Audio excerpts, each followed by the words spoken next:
Good morning. I believe there's nothing we can't do. My name is Mike Hurdle, and I'm the leader of the Garden Leadership Team. Let me take a few minutes. Can we get the slides up, Sean? Sorry. Take a few minutes this morning to talk about the Garden's past, the present, and the future, particularly our vision and our plans. Go on to the next slide, please. We wanted to spend just a minute on the Garden's past and our legacy. You know, this all started with Linda's dream just prior to 1995 when we actually held our first service here. We succeeded early on the strength of that dream and the encouragement of our many early supporters, particularly those at St. Luke's and our friends here at Beef and Boards. During the past 21 plus years, we're legal now, we delivered a progressive faith program that welcomed all of you and others with themes that were woven from music, movies, and a pertinent message. We even planted a garden on the northeast side at Oak Hill Mansion. While we weren't and we aren't full of baby boomers here, there's plenty of gray hair and plenty every Sunday morning, including my own.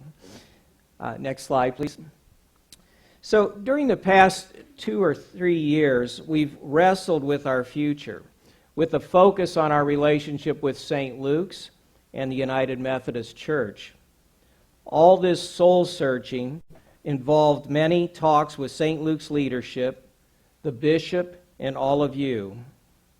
2 years ago this spring, we collectively decided to start our own Methodist church. Carolyn was appointed to begin working with us that summer, just prior to Linda's retirement in September. Time flies. Through this time, the leadership and other garden teams worked to create the foundation for our new organization with incorporating documents, bylaws, and all that necessary conference paperwork the Methodists require. This work then led us to the business of making and running a church which needed equipment, space, and critical staff. This culminated with our move last year to recognize membership and mission as important parts of our path forward. Next slide, please. So what's next? We have spent the last 6 to 12 months earnestly looking at why we're here, along with our vision and values. We want gardeners to be transformed through the power of love. We believe we're called now to explore, engage, and inspire in order to transform our world through the unconditional love of God, part of our mission statement. You see these words now in our print materials, and you hear it routinely every Sunday morning. We aim to bring these words and our values to life for all of us. We expect our actions to be informed by these values of social justice, outreach, spirituality, love, inclusiveness, and last but not least, celebration. We don't claim to have all the answers, but we have a sense of direction about how we make this vision and these values meaningful. With your active involvement and participation, we see our paths forward in the coming 1 to 2 years following 3 critical directions. First, worship, in the nature of our worship experience. We know from your feedback to surveys and our informal conversations with all of you that our thematic approach, like you're seeing here this morning to worship at Beef and Boards, works. With the help of the Stark family and their continuing support, we will work to enhance and improve this service. We continue to be grateful for their gift. We also continue to look and pray for the garden next generation and what it might look like as an addition to what we currently have. Secondly, we're focused on programming here, particularly outside of Sunday morning. We're looking for opportunities for community and spiritual education, fellowship opportunities, places where our band and others can practice and improve and work on Sunday morning and other special events, as well, and in particular, collaboration with other like organizations. And then thirdly, space as an important focus. The study of the importance of our worship and our programming space going forward, especially this beef and board space and alternate space throughout the week, including study of our current office and support space at Broad Ripple United Methodist. All of this is additive to what we have here today. In the course of this year, with yours and God's help, we will integrate these three directions and provide a common plan for all of us to react to and ultimately support. Please be prepared to explore, engage, and inspire as a community moving forward. We thank you for your ongoing involvement and support, and thank you for being here this morning. Thanks.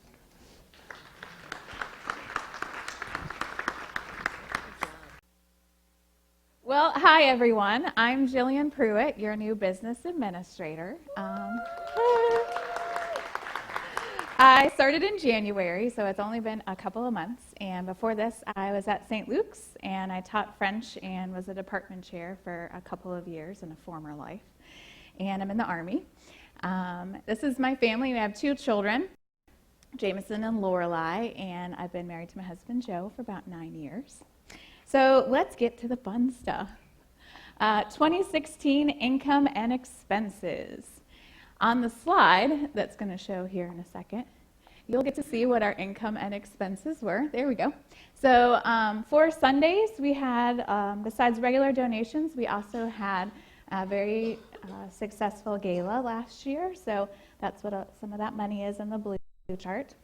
The pie chart, which is a little difficult to read. We'll work on that. This shows our expenses for the year, and here at the Garden, you invest in the worship experience together, in the people, and in reaching out to others. So we actually ended 2016 with a smidge of a surplus, about $1,600, and we pushed that forward into 2017. So let's look at 2017, the budget for this year. What we tried to do is to remain cautious on the income, because as a church, you never know what we're actually going to get for the year. So we make some estimations. We did qualify for a $60,000 grant from the United Methodist Conference, which is really exciting for us. And then our expenses there, you can see, there are a couple areas that did increase budget-wise from last year, and that's in the areas of facilities, administration, and mission and outreach. Other areas, Sunday services and church development, had a decrease. So, for example, you're going to get a chance to meet a couple of new staff members, and I think it's important for us to point out that the Garden leadership team, Mike there is the leader, the Garden leadership team worked really hard to make sure that the addition of this staff was balanced out. So there were responsibilities that were taken from other areas so that way it wasn't going to cause an extra burden. Even still, in the transition to being our own church, there are expenses that we used to share with St. Luke's that we don't anymore. So building costs and administrative costs that we don't share. Additionally, we have a tithe responsibility to the United Methodist Church, so that's increased our mission area. So right now, at this current point, we project a loss for this year, but the Garden leadership team has worked really hard to ensure that we have cash reserves to use in the event of a shortfall. Even still, in 2017, we're actually off to a really great start, which is very exciting. We actually projected a $7,500 loss for the last month in January, but you can see we're actually in the green. Yes. Yay, that's thanks to you guys. Yeah. So some of this, though, is people paying their pledge for the whole year up front, so we just need to remember that and be cautious as we go through the rest of the year so that we can be good stewards with what you've donated. And speaking of pledges, this is where we're at right now, about 2 months in, and We have over a quarter of our pledges received for the year, which is also exciting. Still, it's important for us to keep that commitment up because we know some people have paid their pledge up front, and we are going to have a shortfall, but it'd be nice if we didn't have to use all those cash reserves. It'd be good for all of us to be able to have them for longer. So let's get to some staff members. There are a few people around that you have seen. Kathy Clark and Dave Cable, somewhere around here. They've been with the garden for a little while. They're our Sunday morning coordinators. And Rhonda Baker, who is leading our band, you've also known her for a little while. But let's go to a couple of new staff members. So besides myself, we also have Philip Cleveland sitting over here. Yay. Thank you. Philip is our administrative assistant. He comes to us with a wealth of knowledge, various computer programs, administrative experience, and he works in the office part-time. We're very blessed. He also has a passion for photography and graphic design, and together with his partner, Ray, of 9 years, they live down in Fountain Square. Kevin Greenwald is the last new person I want to introduce you to. He's our connections coordinator, sitting right over here. Hey. Excellent. You may have seen him lurking around here on Sunday mornings. His job is to help new visitors feel welcome and to help find ways for all of us that are here to connect with one another and with the garden's mission in more meaningful ways. So he's engaged to Christine, and they're going to get married in June soon. And they're both avid runners, and it's just hard to keep up with them. So overall, I just want to say that on behalf of the staff, we're all here because we believe that God is going to work through the garden to transform ourselves and to transform the world, and we're just really blessed to be here, and we look forward to serving the church and the garden and all of you in meaningful ways this year. Thank you. And I'm taking this. Good morning. My name's Rachel Whitlock, and what's your name? My name's Marley. Yeah. So that's Marley's video. I think we started that just about a month ago, maybe a little less. Marley, why did we want to donate to the organization Awaken Alive? Well, I heard that they did not get food every single day, 7 days in a week, so I felt really bad about that, but I didn't.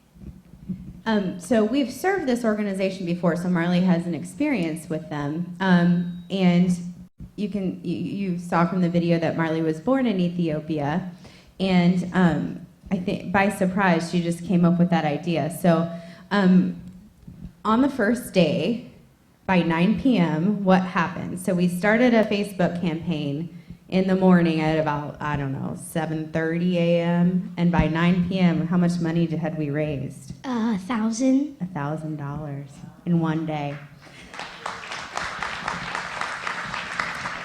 So this whole nature versus that wasn't enough. Apparently, we needed to get more. Then Marley wanted to up her goal, so we changed the goal to how much? 2,000. 2,000. And we are very, very close, aren't we? Where are we at? 1,850. 1,850.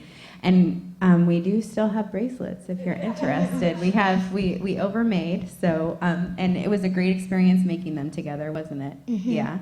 So, do you have advice for anybody looking to maybe do something nice for someone else, or what's your advice for people who want to do that?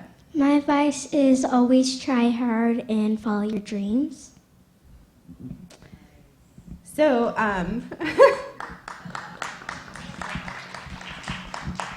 so we're going to take the original $100 and we're going to pay it forward. We're going to take our total to $1,750, really strive to reach that $2,000, and we're going to pay the $100 that we were given by the garden forward to someone else so that they can reach higher. Thank you.